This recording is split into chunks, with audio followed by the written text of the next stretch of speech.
네, 안녕하십니까. 지금부터 2024년 4분기 가계신용 잠정에 대한 기저설명회를 시작하겠습니다.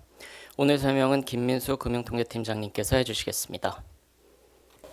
2024년 1사분기 및 2024년 연중 가계신용 잠정치 편제 결과에 대해 말씀드린 후 기자분들의 질문을 받도록 하겠습니다. 2024년 4사분기 가계신용 편제 결과는 잔액과 증감액으로 나누어 설명드리겠습니다. 보도자료 1페이지입니다. 2024년 4사분기 말 현재 가계신용 잔액은 1927조 3천억 원을 기록하였습니다. 이 중 가계대출이 1,807조 원, 판매신용이 120조 3천억 원입니다.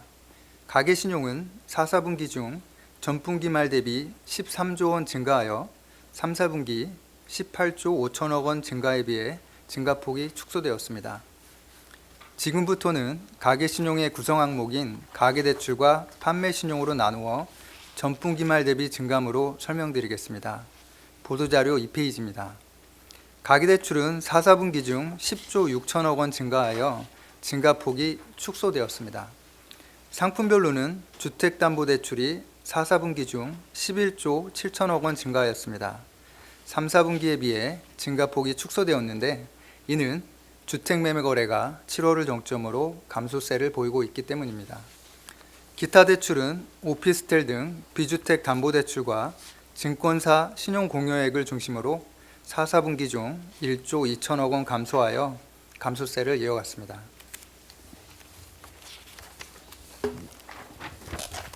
사, 4분기 중 가계대출 증감을 금융기관별로 살펴보면 예금은행 가계대출은 4, 4분기 중 6조 9천억 원 증가하여 주택매매 감소에 따라 주택담보대출을 중심으로 3, 4분기에 비해 증가폭이 크게 축소되었습니다.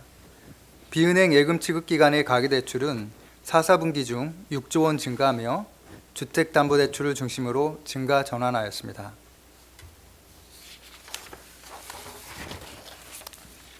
기타 금융기관 등의 가계대출은 4, 4분기 중 2조 4천억 원 감소하며 감소세를 이어갔습니다. 이는 보험회사의 보험약관 대출과 여신전문기관의 카드론 등이 증가하였으나 자산유동화사의 보금자리론 유동화분이 순상환된 데다 주식시장 불확실성 확대 등으로 증권사의 신용공여액이 감소세를 지속한 데 따른 영향입니다. 판매신용은 연말 개인카드 이용액이 늘며 2조 4천억 원 증가하였습니다. 참고로 기초자료 보완 등으로 지난 2024년 3, 4분기 통계치가 수정되었다는 점을 말씀드립니다. 이에 따라 2024년 3, 4분기 중 가계신용은 기존 18조 원 증가해서 18조 5천억 원 증가로 수정되었습니다. 연간 가계신용에 대해 간략히 말씀드리면 2024년 가계신용은 41조 8천억 원 증가하여 전년 말 대비 2.2% 증가하였습니다. 이상으로 2024년 4, 4분기 가계신용 잠정치 편제 결과에 대한 설명을 마치겠습니다. 네, 지금부터 질의응답 시간을 갖겠습니다. 질문을 하실 때에는 소속과 성명을 말씀해 주시기 바랍니다.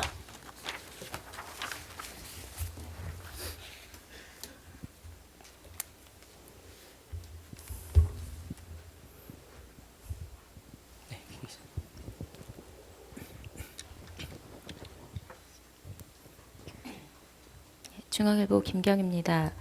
일단 지난해 41.8조 원 증가했는데 이게 언제 이후 최대폭인지 궁금하고 여전히 그 한은에서는 관리 가능한 수준이라고 보시는지 궁금합니다. 두 번째는 아파트 매매 거래는 줄고 있는데 주담대는 계속 증가한 배경으로 지금 30대 중심의 소위 영끌이 지속한 영향이 있다고 보시는지 궁금하고 이게 신생아 대출 영향도 있겠지만 향후 금리 인하에 대한 기대가 선반영되고 있다고 해석해도 되는지 궁금합니다.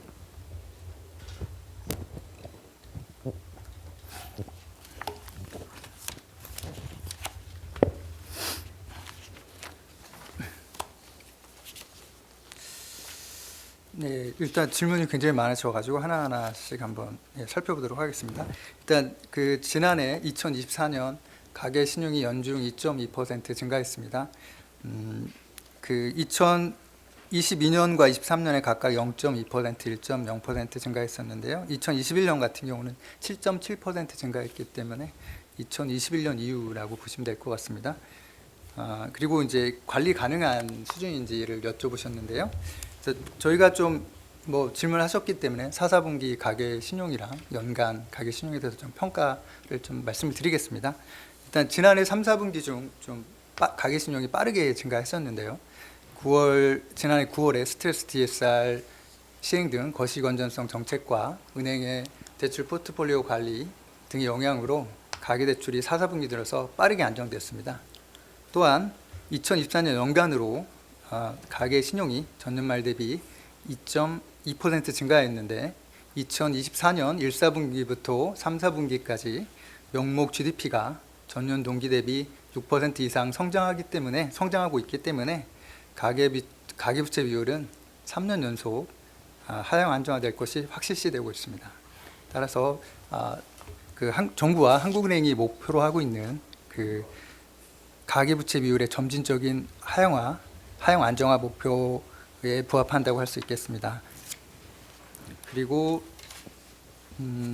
주담대 주택 거래는 줄고 있는데 주담대는 증가하고 있다. 연끌과 관련돼 있는지 여쭈셨는데요. 지금 트렌드를 보시면 주택 거래가 7월을 정점으로 감소하면서 주택담보대출도 감소 추세에 있습니다. 그렇게 말씀을 드리고요. 그리고 이제 금리 인하에 대한 기대, 선반영 여부를 여쭤보셨는데 사실 지난해 3분기 같은 경우에 이제 그 금리 통화정책 기조전환에 대한 기대가 대출금리 인하를 통해서 선반영이 됐었고 그래서 좀 가계부채가 3분기 빠르게 증가하였지만 정부와 한국은행이 거시건전성 정책을 통해서 그 가계부채를 안정화를 유도를 하였습니다. 그래서 현재 주택 매매 거래라든가 가계부채가 둔화 추세에 있다고 말씀을 드리겠습니다.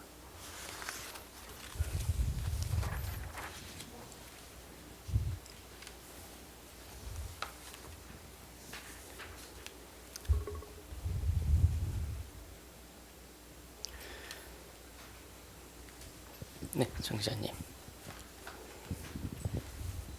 네, 이데일리 장경 기자입니다. 방금 가계부채가 둔화 추세를 보이고 있다라고 말씀을 주셨는데 연초에 이제 금융권 가계대출은 감소세로 돌아섰지만 지난달에도 보면은 정책대출은 또 증가했고 그렇다면 이제 올해 같은 경우는 이제 판매신용 포함해서 전반적으로 가계신용 상황 어떨 것으로 전망하시는지 말씀 부탁드립니다. 그리고 판매신용 쪽을 보면은 이게 이제 전기 대비나 전년 동기 대비로 보면은 증가폭이 확대된 것으로 보이는데요. 여기 연말 같은 경우에는 계절성이 있다고 볼 수도 있겠지만 증가폭 자체가 확대되는 것에 대해서는 어떻게 분석하셨는지 궁금합니다. 네. 일단 판매 신용 같은 경우는 이제 잘 보신 것처럼 전기 대비로는 이제 연말 그 소비가 늘기 때문에 그런 측면으로 해석을 하시면 될 것 같습니다. 그리고 올해 그 가계대출, 가계부채 전망 말씀하셨는데요. 올해 전망을 연초에 하는 건 쉽지 않은 일인데 저희가 나름 전망을 좀 단기와 좀 올해로 해보면 일단은 저희가 단기적으로는 주택담보대출이 그 주택담보대출에 선행하는 주택매매가 감소세를 지속하고 있기 때문에 좀 단기적으로는 주담대를 중심으로 가계부채가 좀 안정될 것으로 보고 있습니다. 또한 올해에도 그 스트레스 DSR 3단계 시행 등 금융당국이 가계부채 관리 기조를 지속할 예정인 만큼 저희는 당분간 가계부채의 안정화 흐름이 지속될 것으로 보고 있습니다. 다만 이제 말씀하신 것처럼 은행권이 연초 그 영업 재개로 좀 대출 관리가 다소 완화가 됐고 통화정책 기조 전환 등에 따라서 대출금리 하락 시 부동산 시장 불안 요인으로 작용할 수 있기 때문에 가계부채 상황을 경각심을 갖고 모니터링해 나갈 예정입니다.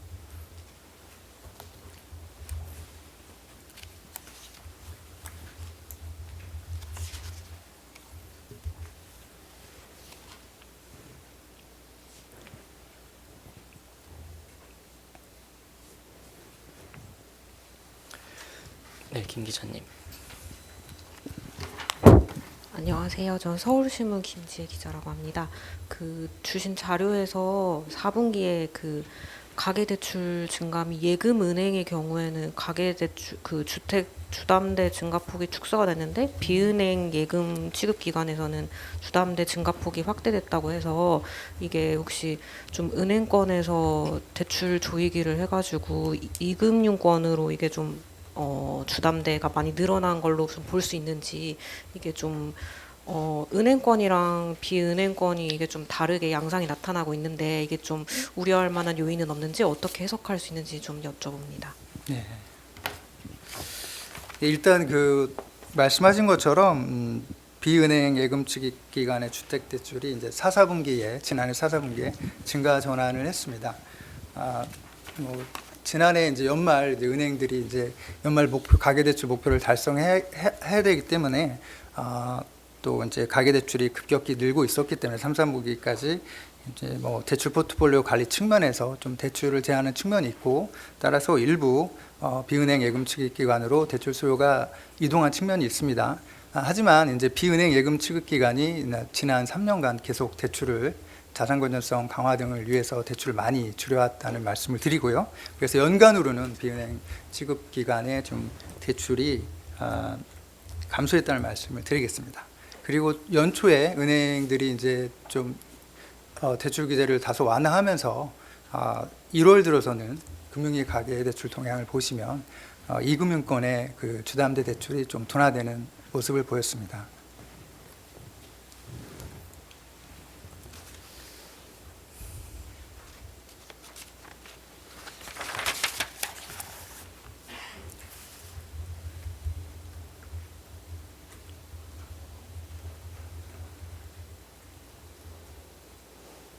네, 정 기자님.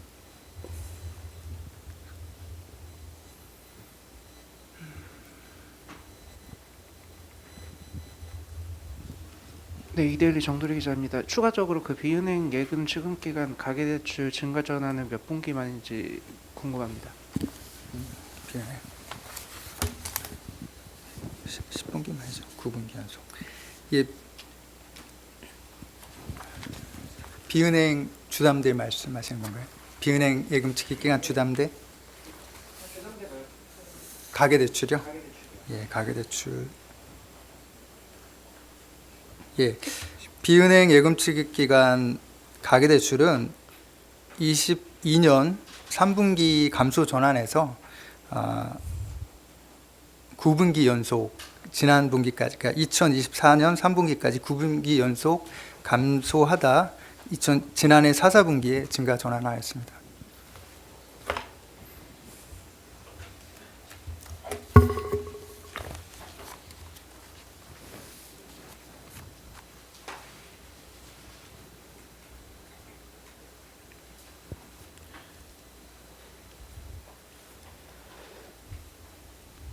네, 추가 질문 없으실까요?